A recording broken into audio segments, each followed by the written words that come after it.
Salut!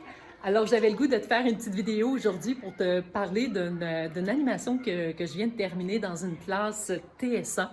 Alors, qu'est-ce que j'adore travailler avec ces élèves qui sont si connectés au corps. C'est ça, en fait, la météo intérieure, c'est d'apprendre à se connecter au corps, euh, vraiment, à être dans le vivant en nous.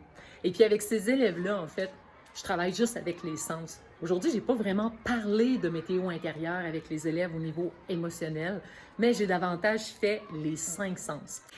Mais si vous saviez à quel point c'est ça, en fait, la base pour travailler avec les enfants, c'est les amener dans une curiosité, mais aussi en même temps, c'est que ça crée le lien. C'est qu'on puisse ensemble avoir du plaisir. C'est qu'on puisse en fait se connecter pour qu'ensuite, oui, on pourra parler des émotions inconfortables à un moment donné. Parce que l'enfant, il a vraiment besoin de savoir qu'il est en terrain sécure lorsqu'il est avec toi. Donc, avant, il faudrait, je crois, passer par le plaisir. Donc, justement, ce matin, dans mon petit truc ici, j'ai inséré des grains de chocolat, des pépites de chocolat. Fait que là, les enfants, avec le son, ils essaient de deviner ce qu'il pourrait bien y avoir à l'intérieur. Ensuite, juste en touchant, est-ce qu'on peut essayer de deviner ce qui est à l'intérieur? Puis là, c'est drôle parce qu'entre eux, ils se disent des choses, puis après ça, ben moi, je vais le passer à mon ami. Fait que là, il y a comme un entraide, il y a comme un respect aussi qui s'installe, parce que chaque personne veut vivre l'expérience. Ensuite de ça, bien, on va prendre le temps de sentir ce qui est à l'intérieur sans regarder, évidemment. Et là, les élèves ont les yeux fermés, puis prennent le temps de sentir, et là, tu vois de la joie, tu vois la météo intérieure changer, parce que, évidemment, presque tous les élèves aiment l'odeur du chocolat.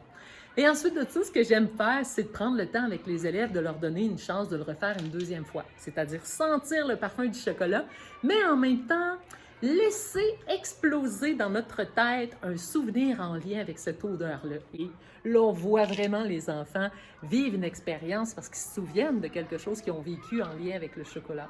Et ensuite, on partage l'expérience qui est montée dans notre cerveau. Donc, il y a des élèves. Moi, j'étais en première année. Moi, il s'est passé telle chose. Moi, c'est quand j'ai cuisiné avec ma maman. Mais là, ça nous fait vivre parfois des émotions. Parce que des fois aussi, il y a des souvenirs en lien avec des choses précieuses qu'on n'a plus accès maintenant. Donc là, on vit des choses. Et là, il se passe des émotions. Donc souvent, on veut parler d'émotions, mais on ne prépare pas le terrain.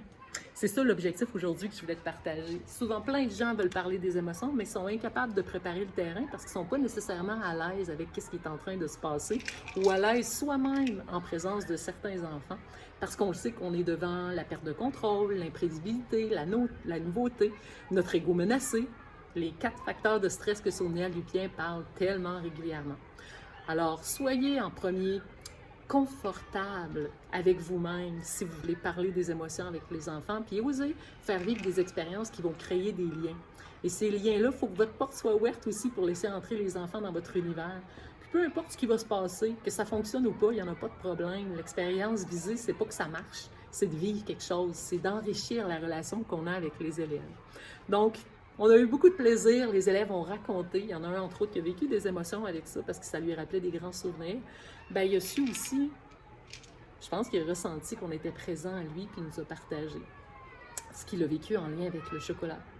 Alors, petit exercice à faire peut-être avec vos élèves, peut-être aussi avec vos enfants si vous êtes parents, avec des enfants TSA. Je trouve que c'est extraordinaire de pouvoir s'amuser avec les sens pour aller chercher le monde émotionnel qu'on aimerait tant, en fait, essayer de réguler.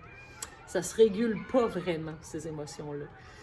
Moi, d'après moi, ça se vit davantage dans le corps. Apprendre à s'asseoir dans son corps pour accepter qu'est-ce qu'on vit, qu'est-ce qu'on ressent, c'est tellement important.